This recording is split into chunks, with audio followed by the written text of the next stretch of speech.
It's time for Saint Lucia Magazine, your monthly wrap-up.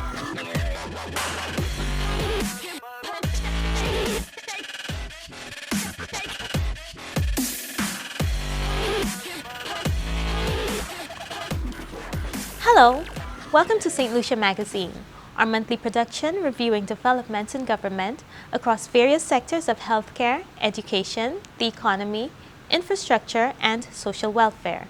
I am Petula Oliver. In this recap of August, we look at what the government has done to bring about positive change and progress for the citizens. Our team at the GIS and the communications units of the various ministries in the public service have been gathering stories and highlights of the government's initiatives and projects, and we are excited to share them with you. This is Saint Lucia Magazine. At the top of this review segment, the big story.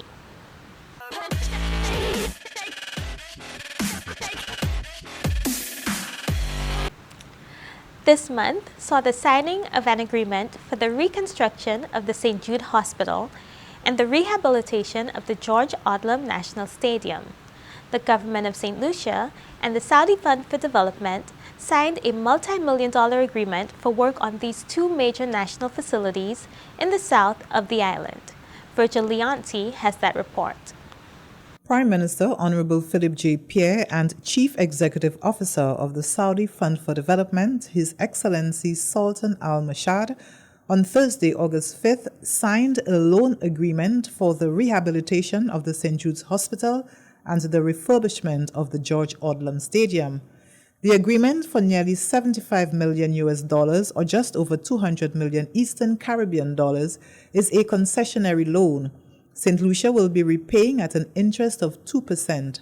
The loan provides for a 5-year grace period and a halt on payments should a natural disaster strike.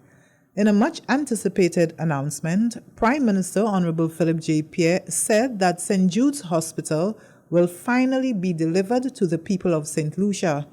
Moved with emotion, Prime Minister Pierre thanked the Saudi representatives for approving the St. Jude's Hospital project and apologized to the staff of St. Jude's for working through challenging conditions. Reconstruction and refurbishment will be embarked on at several key sections of the hospital, as outlined by Prime Minister Pierre. It is a loan that will do the following. It will rehabilitate the eastern wing, which contains outpatient clinics, a pharmacy, maternity wards, and a neonatal care department. The surgical wing, which includes the accident and emergency department, x-rays, the lab, and surgical operating rooms. The western wing, this building houses the kitchen on the ground floor and the administrative offices on the first floor. The southern wing, this wing will be sealed and protected from deterioration from natural occurrences and thus preserved for future expansion of the health facility. Honorable Philip Pierre touted the agreement as one which will deliver affordable and accessible health care to the people of St. Lucia. He praised the new level of cooperation with the government and the people of Saudi Arabia. According to him, the Sultan's visit demonstrates an ideological shift as new alliances with developing countries are made. The CEO of the Saudi Development Fund, Sultan Al Mashad, says he's pleased with the agreement, citing it as the start of a new and exciting chapter with St. Lucia. According to him, the agreement highlights their mission to support small island developing states. The reconstruction and rehabilitation of St. Jude Hospital aims to provide an integrated medical facilities with a capacity of approximately more than 100 beds that offers secondary medical care of St. Lucia's population. Additionally, the hospital's rehabilitation will include the enhancement of its climate resilience capabilities, thereby improving the stability and resilience. St. Jude's Hospital was destroyed in a fire on September 9, 2009, which claimed the lives of 3 patients. Reflecting on the history, Health Minister Honorable Moses Jean-Baptiste says the staff and people of the South have endured enough. But this hospital serves approximately 50,000 people annually. Over 16,500 people accessing specialty clinics at the hospital, with a staff of over 400. It's costing us over $35 million annually to operate the hospital. In the circumstances of a small country like St. Lucia, this is really a challenge. But we are so very thankful for your consideration and your gift. He says the signing of the agreement for the reconstruction of St. Judes realizes one of the biggest promises made to the people of St. Lucia. While the total rehabilitation and reconstruction of St. Judes and the stadium is expected to be completed by 2025, the Prime Minister says the hospital will be completed at the soonest. For St. Lucia Magazine, I'm Virgil Leonti reporting. The Government of Saint Lucia and Global Port Holdings have finalized a landmark agreement to redevelop Port Castries and the Soufriere waterfront. In addition to undertaking needed upgrades to Port Castries, St. Lucia will be poised to receive larger cruise passenger volumes and increased port calls. St. Lucia's tourism sector stakeholders, including vendors, taxi drivers, land and sea tour operators, will benefit directly from increased commercial activity. The development project will inject millions of dollars into the economy, create new jobs during construction, and launch the careers of hundreds of St. Lucians hoping to work in the cruise ship industry. Riani Isidore tells us more. Prime Minister Honorable Philip J. Pierre leads a government which has taken decisive action to redevelop Port Castries and the Soufriere waterfront, increase St. Lucia's share of the multi-billion-dollar cruise tourism industry, and ensure sustainable economic expansion. On August 2nd, 2023, Prime Minister Honorable Philip J. Pierre and Investment Minister Honorable Dr. Ernest Hilaire, on behalf of the Government of St. Lucia, signed a landmark development agreement with Global Port Holdings, GPH. And we have to find ways to allow you to make the return on your investment, but we also have to find ways to make the people benefit. Then we must find ways for the people to benefit from these agreements. And this is the philosophical position of the government. And I mean, we make no excuses for it. There can be no agreement that doesn't involve the people of the country where the people will benefit. And I really thank you for understanding that. St. Lucia's history with GPH date back to 2017. Previous attempts to formalize agreements with the government have been unsuccessful until Prime Minister Pierre assumed office in 2021. A memorandum of understanding was signed in October 2022. Negotiations between GPH and the government and stakeholder engagements ensued. In less than 12 months, a mutually beneficial agreement was struck. None of our destinations, be it from Vietnam all the way to Bahama, we don't have a single expat working. It's all locals. If we can't find the human resources local, we take it, we train them, and we bring them back. So that's our policy.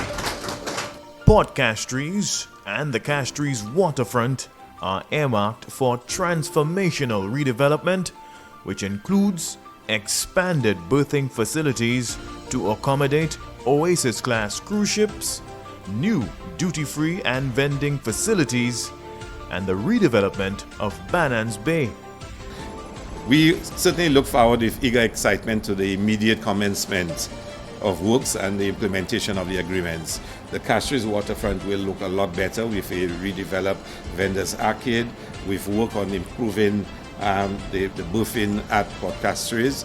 Included also is the removal of the old customs building and a rationalization of that area there. Another exciting addition for me is the boardwalk that will be built from the vendors arcade to the Sanssouci Bridge. I think it would create a whole new added experience for cruise passengers. Those of us who work on the waterfront will tell you when the cruise ships are there, hundreds, thousands of visitors walk to Castries city center. And just having that experience along the waterfront to add to their experience of Castries will be something special.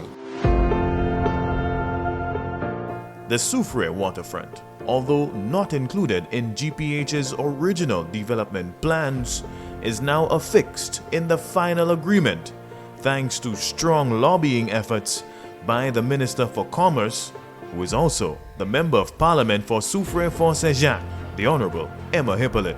I remembered very clearly my intervention.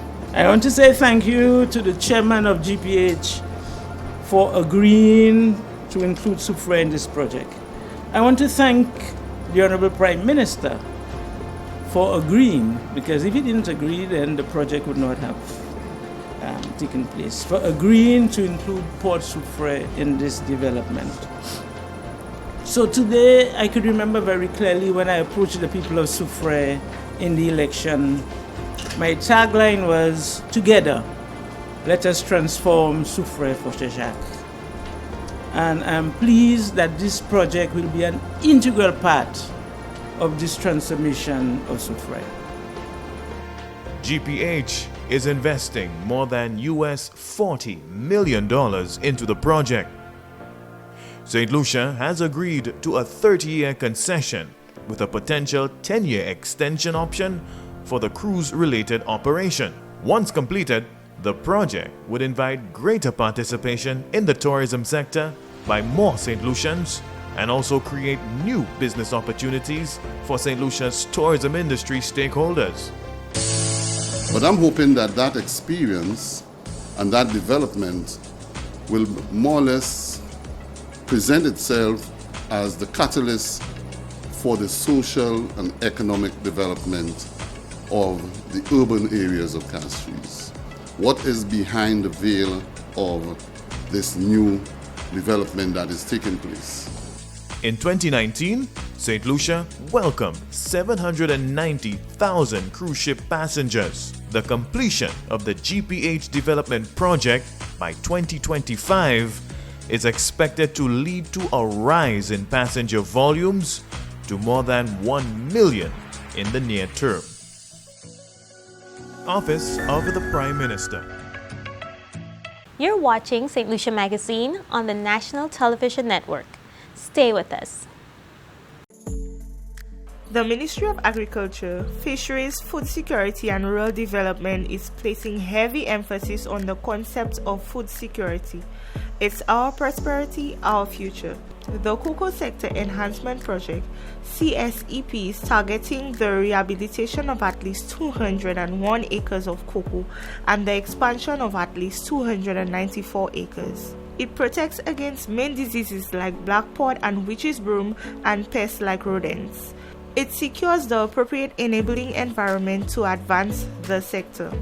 To learn more about the Cocoa Sector Enhancement Project, please contact Project Coordinator at 459-7003. Welcome back. In the second segment, teachers received a $600 allowance for classroom materials, and an allocation was set for the repair and refurbishment of schools in time for the new academic year.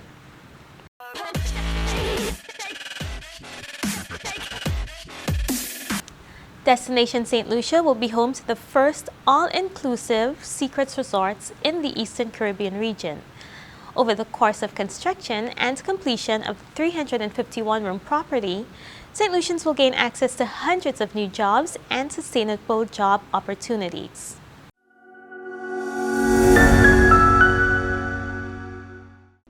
Honorable Prime Minister of St. Lucia, Honorable Philip J. Pierre, Minister of Tourism, Dr. Ernest Hilaire, Minister of Infrastructure, Mr. Stevenson King, other members of government, the owners, the Mullen family, distinguished guests, members of the media, ladies and gentlemen, good afternoon. It is a warm afternoon, but it's really good to be here as we witness the groundbreaking ceremony of Secrets St. Lucia. Thank you so much for being with us for this ceremony. My name is Natalie Jolie Fanis, and I'll just be guiding you through this short program leading to the groundbreaking. That is truly a very exciting moment here in St. Lucia. And without further ado, let me invite our first speaker to the podium, Ms. Irene Prideaux, who is the Regional Vice President of Commercial Inclusive Collection in the LATAM region. Welcome.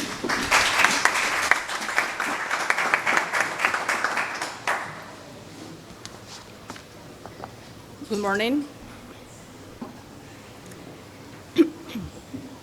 Good morning.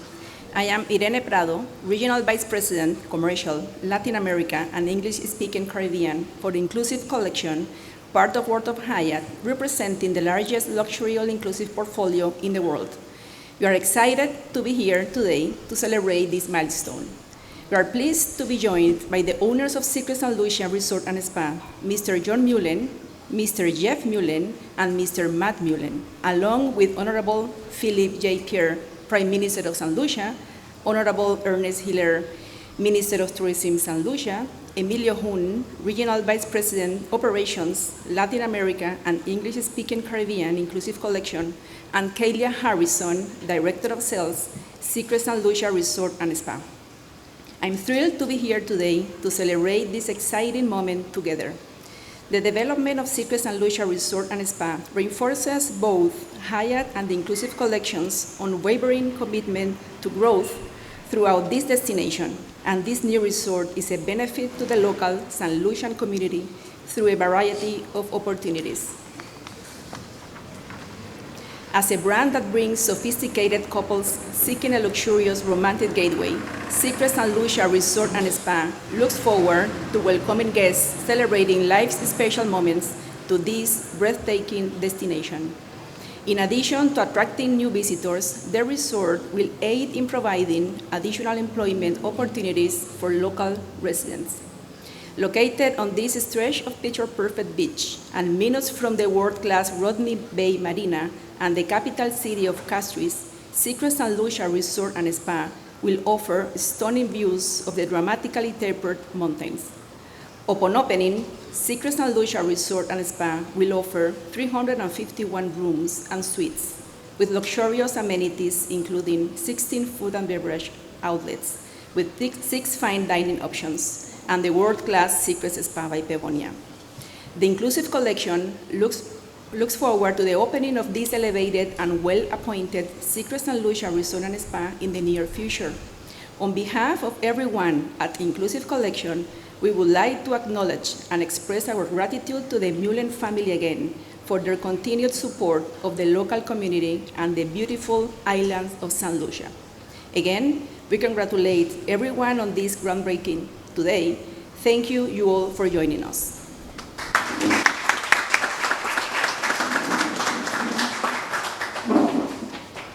Thank you for those opening remarks, Ms. Prideaux, and for giving us a sense of what this resort will entail. And now from our St. Lucia end, we invite the Honorable Minister of Tourism, Dr. Ernest Hiller, to offer remarks. Thank you very much, Mistress of Ceremony, Honorable Prime Minister, Honorable Philip J. Pierre, Senior Minister, Honorable Stevenson King, Permanent Secretary in the Ministry of Tourism. I see the Chairman of the St. Lucia Invest St. Lucia, Chairman and CEO of St. Lucia Tourism Authority, the distinguished head table, especially the Mullen family, distinguished invitees, welcome this afternoon to this ceremony. This morning we hosted a press conference, the Chairman and CEO of the Tourism Authority and myself, to present our media review on the performance of St. Lucia. In fact, it was a little more than media. It went up to the end of July. And we shared with the media the good news that year to date, our arrivals are 12% up on what it was in 2022. And even though we had a 12% increase year to date on 2022, we've had declines in both June and July. So it tells you if we had not experienced those declines, how significant our increases would have been. And you may ask the question, why did we have declines for the month of June and July? I think from very early in the year, the CEO had warned us that the summer would be very, very tight.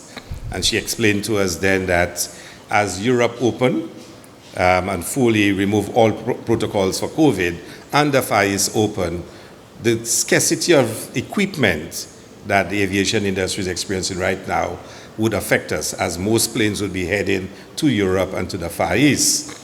The airlines seem to have a problem. Either you have no equipment or you have no crew. And the two of them combined have really affected the aviation industry. But there's still a tremendous demand for travel, and St. Lucia has benefited from that. From July 2021, when we came in, we appreciated the work that had been done by the previous administration, but we decided to intensify our efforts and to really go out hard in the market to put St. Lucia up front, removing a lot of the COVID protocols and embarking on an aggressive marketing campaign. And that has paid off. But like everything else, other destinations are catching up with us. And it means now we have to go out in the market and to be even more aggressive and to even offer a better product than we have been offering. And this is where this project is of special significance to us. I must say to you, and I have to be honest, we're very disappointed we're going to be losing a family option that we had before. But in place of that family option, we will be offering probably the most luxurious secrets option anywhere in the Eastern Caribbean. So as we go out promoting St. Lucia, we have another product of the highest quality that we can add to our portfolio that we can speak of. Today is not a day for me to give you the sales speech of just how attractive St. Lucia is and all the options that we have for visitors who come in. But let me say to you that this Saturday we will be hosting the World Travel Awards for the Latin America and Caribbean region. And we're really honored as a destination to have been asked to host those prestigious awards.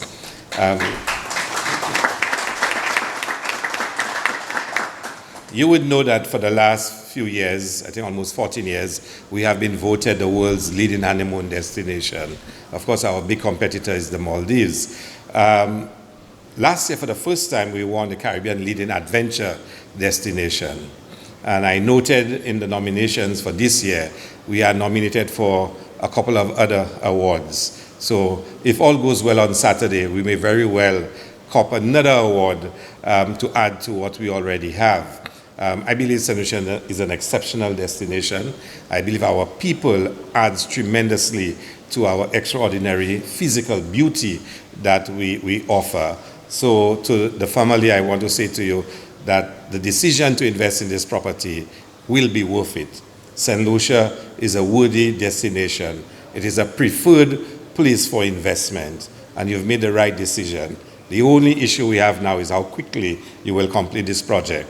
Because to remove 350 rooms from the bed stock is significant, and it is affecting our numbers. So as quickly as you can complete the project, the happier we'll all be. So thank you very much. And once again, let me say to you, I look forward to the completion of the project. So in response, we now invite Mr. Jeff Mullen to offer remarks on behalf of the Mullen family and owners.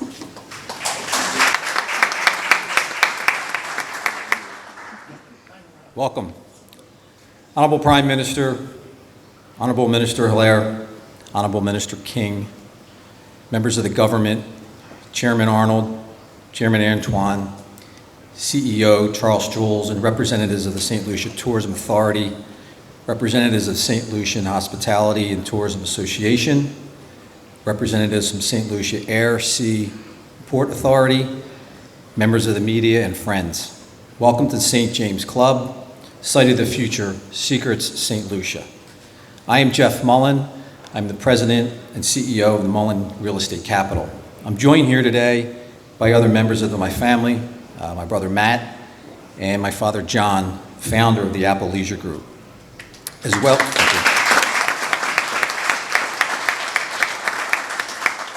as well as our colleagues from the Hyatt Inclusive Collection and key representatives of our design and construction team. It's our absolute pleasure to welcome you to the groundbreaking ceremony of this exciting project. As was mentioned, this has been a long time in the making. As founders of Apple Vacations and AIM Resorts, we have been involved in the Caribbean for over 50 years, and we have opened dozens of hotels along the way. We first came to St. Lucia 30-some years ago and were absolutely blown away by the island's beauty and rich national treasures. From the people, to the landscape, to the cuisine, St. Lucia is absolutely spectacular. During a tour a few years ago of this property, we knew immediately we wanted to be in business here. So when the opportunity arose to acquire the St. James Club, we jumped on it without hesitation. And as you can see, this property has tremendous potential. And with the right amount of St. Lucian love, we'll get there. Honorable Prime Minister, we commend you on the structure, the support, and the professionalism of the team you have built. To name just a few, Invest St. Lucia's knowledge, support, and promotion, and the Honorable Minister Hilaire's unwavering availability when needed are invaluable to investors like us.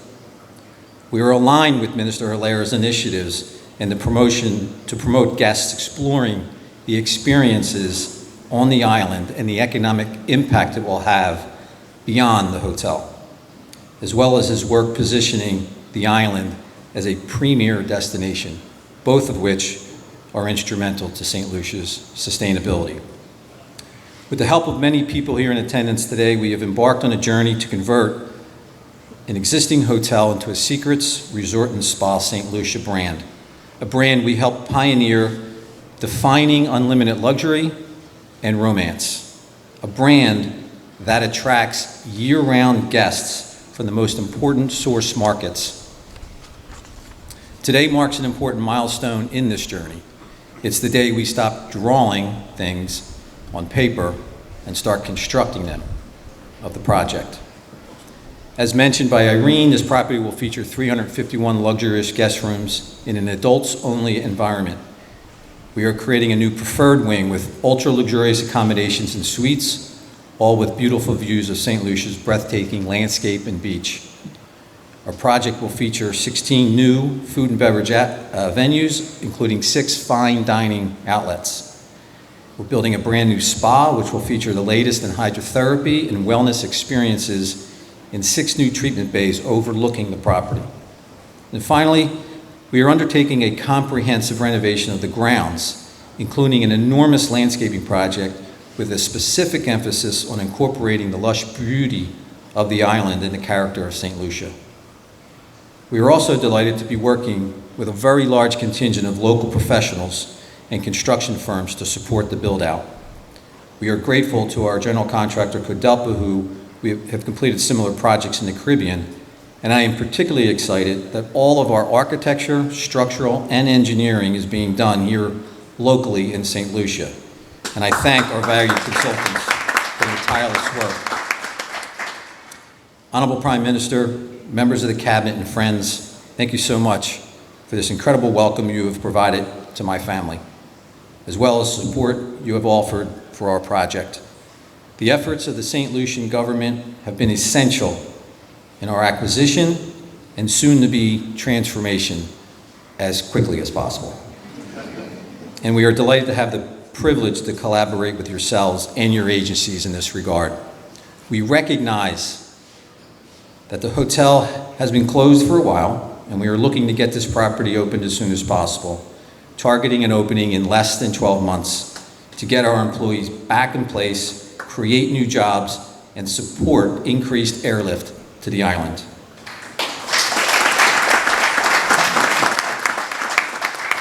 We once again very much appreciate the efforts of so many people in making this exciting day happen. We can't wait to welcome you as our guests in the near future. Thank you. Thank you so much, Mr. Mullen. I have no doubt that your remarks have satisfied our Minister of Tourism. And it's so great to hear that you have been satisfied with the partnerships that have come from our various entities here. and they have worked with you towards seeing the fruition of this project.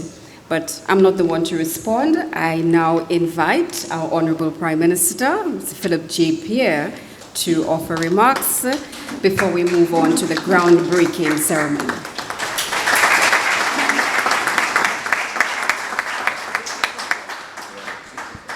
Thank you very much, Mr. Ceremonies. Let me recognize the Deputy Prime Minister, Minister for Tourism, Dr. Ernest Hilaire, Senior Minister Stevenson King, Permanent Secretaries, Chairperson of the Saint Lucia Tourism Authority, members of the Mullen family, invited guests. I recognize Mr. Peter Foster, KC, invited guests, staff. Good afternoon. In my business, he who turns the sword doesn't always cut the ribbon.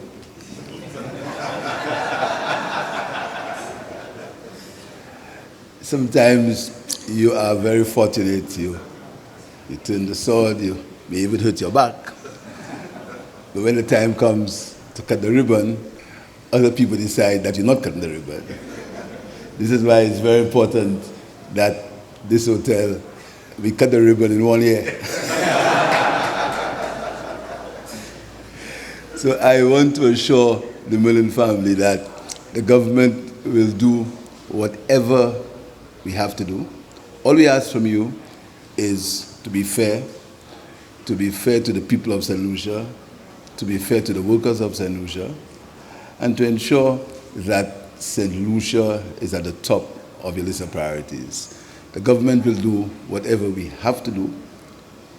We will obey the law, and we will create the enabling environment for you not only to continue construction of the hotel, but to build another one. My minister said that he's not making a sales pitch. I make no apologies. I'm making a sales pitch. My pitch is for you, although your hotel is called Secrets, my pitch for you is not to keep St. Lucia secrets, to tell people that Secrets is in St. Lucia and they must come to St. Lucia to enjoy that Secrets. This is my pitch to you. I really welcome you. I welcome you to St. Lucia. I want to thank everyone who has made it possible. I want to tell you that we intend to continue to make the industry of tourism our largest earner.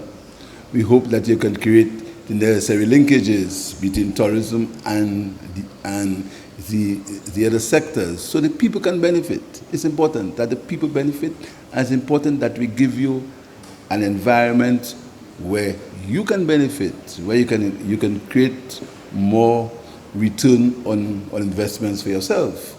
So you can expand, our people can expand, and everyone can be happy. Welcome to St. Lucia, and wish you all the best. Thank you.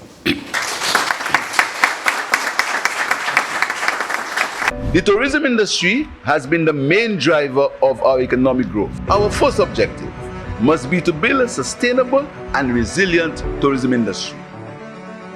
The government will do whatever we have to do. All we ask from you is to be fair to the people of St. Lucia, to be fair to the workers of St. Lucia, and to ensure that St. Lucia is at the top of your list of priorities. Our second objective is to ensure that the benefits of tourism accrue to as many as possible. We must create a framework for the growth of the industry that allows for more St. Lucians to participate and own the industry.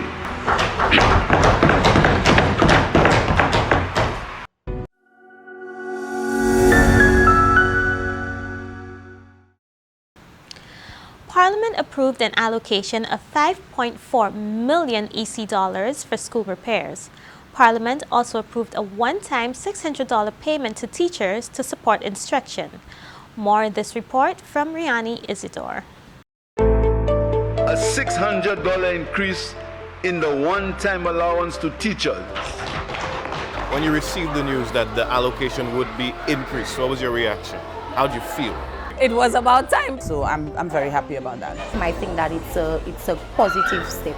It will benefit the kids a lot, and it will help the teachers. But for sure, yes, it will definitely help. It is absolutely necessary, and I think that the decision to keep it and to even increase it is one that is commendable. Our economic policies go beyond revenue generation and are also intended to assist those who justly and deservedly require assistance.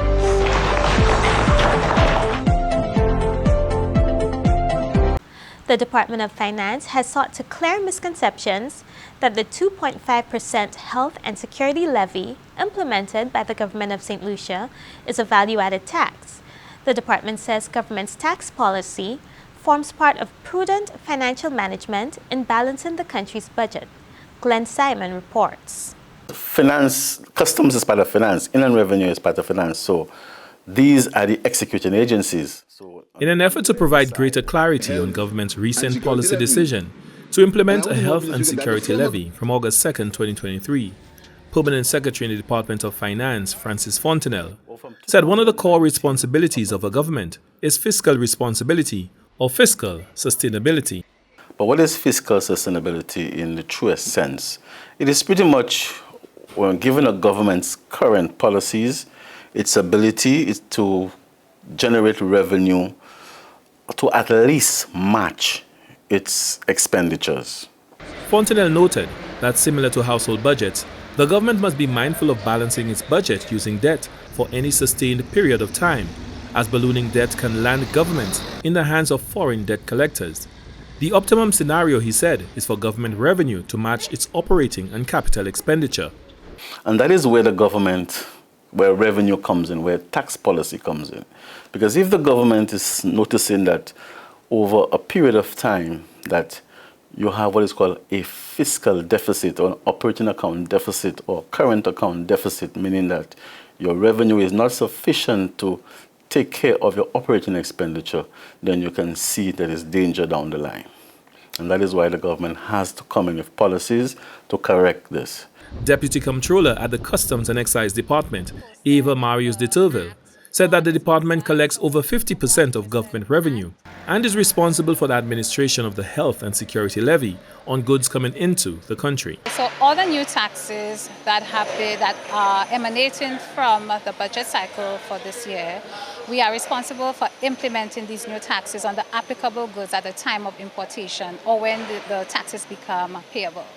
For those goods which are exempted, for example, the building materials, we would not apply these taxes to them. In fact, they would be exempted in order to provide relief for all. So in essence, Customs is responsible for the collection and the protection of government revenue. She said the Customs and Excise Department continues to edify the inquiring public on the reason for the taxes and on the list of exempted items via the department's website. Well, it's a new levy, as you would appreciate, so it would take some getting used to. But our officers are aware of the new levy, and it is being applied as we speak at the border. Comptroller at the Inland Revenue Department, IRD, Marcia Vite, highlighted the government's decision to delay the implementation of a 2.5% levy on services by 2 months. Services would start on October 2nd. So in essence, there is 0 rate for the next 2 months, August and September, and it will start on services from October. She also sought to clear up the misconception of the levy being compared to a value-added tax. It is a levy. It is definitely not a VAT. It is a levy that would be collected separately from what we know as the VAT. What happens though is that the VAT is the final tax. So the VAT would be levied on your goods and services and then on the levy. So the VAT, as it always has been, is the final tax. The Inland Revenue Department will continue its outreach and education campaign with service providers and has posted the Act and general information on the IRD Saint Lucia website. The Ministry of Commerce will be monitoring the implementation of the removal of VAT on select items such as building materials and sanitary products to ensure what the government articulated in its policy statement redounds to the ordinary citizen. For the National Competitiveness and Productivity Council, Glenn Simon reporting. When we come back, vendors prepare for the opening of the cruise ship season, and a road extension project in Crownlands will improve access for residents. So you all must collect data from everybody on the island? Yes, of course. Everyone counts. We will visit every household. The information is important for government's plan for housing, healthcare, and education services. And the information is also useful for the expansion of business activities. Oh, really? I didn't think of that.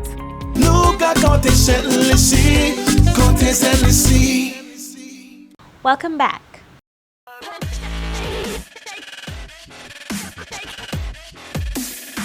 Vendors have started honing their customer service skills in preparation for the opening of the cruise season in October. We have a report from Virgil Leonti. With just a few weeks to go before the cruise season opens, vendors have started sharpening their skills in customer service. They are attending a 2-day workshop. It's designed to improve their interaction with cruise visitors. The training involves role play from their personal experiences on the job. Training officer Ms. Ingrid Maxwell says the training aims to highlight to participants their importance to the tourism industry. We are actually going to look at these different skills, the different components of serving the customer, and how we can create an amazing experience for the customer in the interaction with the customer. So it's not just about the way they address or approach the customer, but that's important. The products. How much do they know about the products? What can they tell the visitor about the product? How can they use their creative ideas to improve and to innovate? Also, we had two related to the business side of things. It is their business. They want success. They want to see it succeed. The participants are expressing their delight with the increased knowledge. One of the participants, a craft vendor from Pigeon Point, Susanna Williams, is confident that the training will profit her business and is optimistic about the upcoming cruise season. I'm grateful to be here because this is not my first. I'm always in a meeting with them because I learn. Every time I go, I learn something new, and I like to share what I know for myself. Okay, so today here, what did you learn?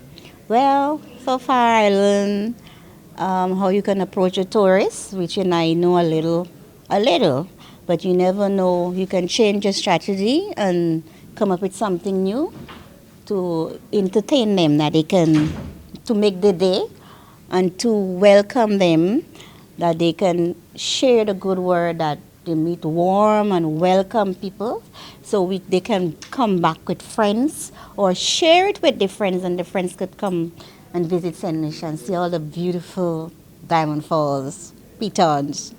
The Tourism Ministry will, in the coming weeks, train other tourism operators, including taxi drivers and workers within the hotel sector.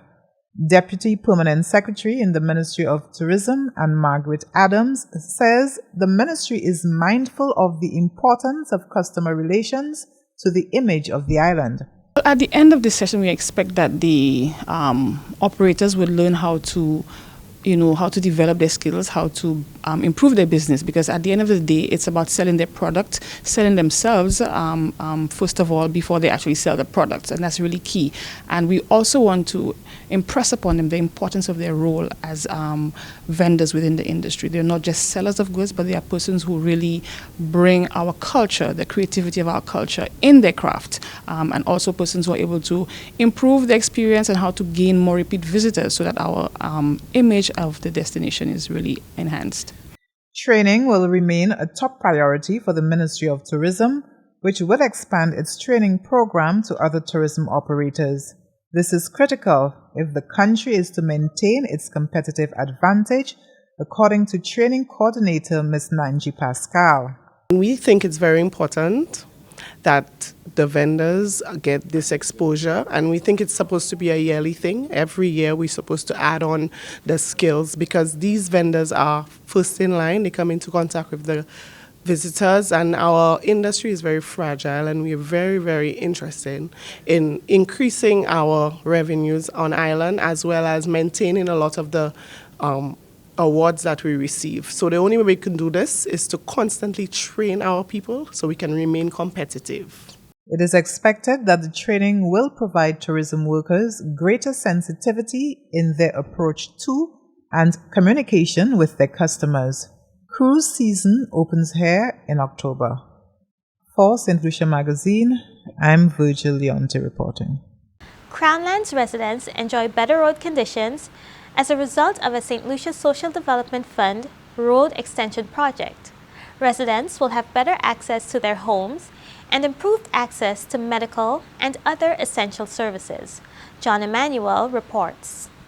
Residents and environs of Crownlands are being placed on firmer footing to not only access their homes, but to allow for easier access to medical and other essential services, as well as being able to realize their economic ambitions. All that and more is becoming a reality due to the latest community intervention spearheaded by the Basic Needs Trust Fund, BNTF, via the St. Lucia Social Development Fund, SSDF, both community resilience building programs under the auspices of the Ministry of Equity, Social Justice and Empowerment. To the delight of residents on August 3, 2023, officials of the SSDF and the assigned contractor affixed their signatures to the road extension project, bringing to a completion an initiative that began almost 15 years ago. With the development of the community, we are aware there are a number of vehicles and there's great difficulty, especially on a Saturday and Sunday when persons need to get out. So we are creating a small turning point at the top of the hill to ease that stress for residents.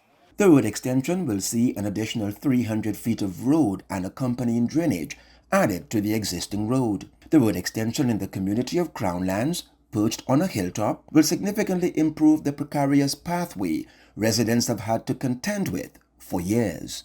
The reality is, once the road is constructed, it opens up access to the broader community. And with access, people will now take the opportunity to construct homes, extend their gardens, or establish a farm, and that will bring further economic activity to the community. We at the St. Lucia Social Development Fund, we take great pride in being the agency that funds initiatives of that nature. We provide communities with the opportunity to improve, we provide residents of the communities with the opportunity to improve their general quality of life. For the current parliamentary representative for the constituency and Minister for Equity, Honorable Joachim Henry, the project's completion holds significant meaning, having begun some 15 years ago under former parliamentary representative for Castries South East, Honorable Menessa Rambali, when he served as Chief Technical Officer of the Poverty Reduction Fund, the PRF. Today I'm happy that we're spending $228,000 to do the road and drains in Crownlands again. And people of Crownlands should take note of this. Because whereas I saw roads, millions of dollars being done everywhere else, I see no reason why this could not have been resolved, in my opinion, in time past. Because it's not $1 million investment. So I'm happy that the Caribbean Development Bank has approved to allow us to implement this project. I think the people of Crownlands has a lot of patience, because what they have endured over the years to use this road, I think it has been really difficult. And there are other communities that would have protested and say a lot of things in the media. But the people of Crownlands have expressed, they have shown patience, they have waited. So today it's really to say thanks to the people of Crownlands for waiting so long for something that is needed for anybody in St. Lucia. Along with the many benefits from opening up the community via the new access road, the construction project will also provide an opportunity for skilled personnel from within the community to gain employment. The Crownlands community forms part of the wider Mac-Bexor area within the Castries Southeast constituency. Emancipation Day was held on August 1st. In the second year of the new thrust to celebrate, raise awareness and consciousness about the significance of emancipation, the flagship dance and ritual celebration took place on the Castries waterfront. A peace concert was held in Viewfort, and more recently, the unveiling of the emancipation murals. We have all the highlights. While emancipation was about building new lives for the 13,200 175 slaves who gained their freedom in St. Lucia on 1st August 1848. It was also about creating a new and different society, fashioning a new society of people unshackled from plantation slavery and free to determine their own destinies. They had no land, yet they were determined to be independent farmers and workers. They were determined on making their labor provide riches for them and not for their former masters.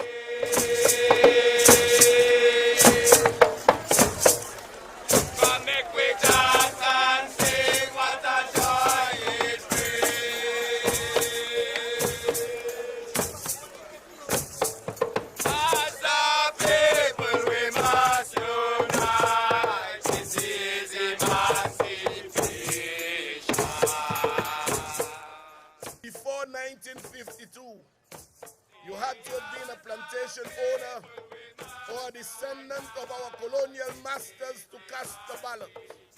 In those days, Philip Joseph Pierre could not have even voted far less be the Prime Minister of this country. As we celebrate yet another year of emancipation, another year of freedom, another year of dismantling the shackles of colonialism, let us unite, let us be each other's keeper, and let us not do anything in the slightest of ways to give an impression, not even an iota thereof, that we are not grateful for the freedom that our ancestors fought for.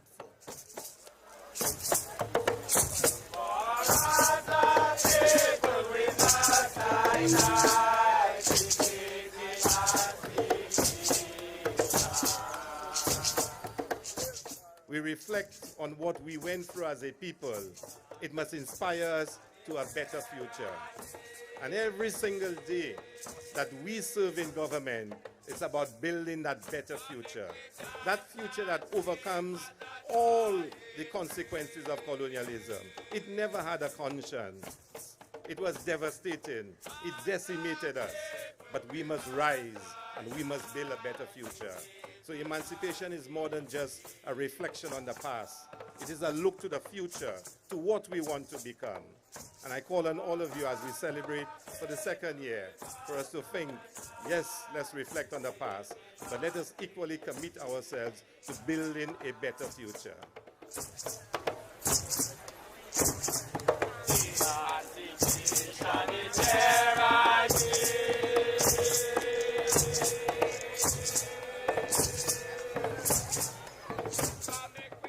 To all my fellow citizens, let us continue to understand and appreciate the significance of Emancipation Day 1848. Let us continue to advance the Emancipation Project, which began on that day, and let us grow a successful, equitable, and humanistic society. This is all the time we have on Saint Lucia Magazine, your monthly wrap-up. A huge thank you to all who contributed to the production of this program, the National Television Network, the GIS team, and the communications teams of the various ministries. Thank you for joining us. Be sure to join us next month for another episode of Saint Lucia Magazine on NTN Channel 122 and the social media pages of the Government of Saint Lucia. Until next time, I am Petula Oliver. It's time for Saint Lucia Magazine, your monthly wrap-up.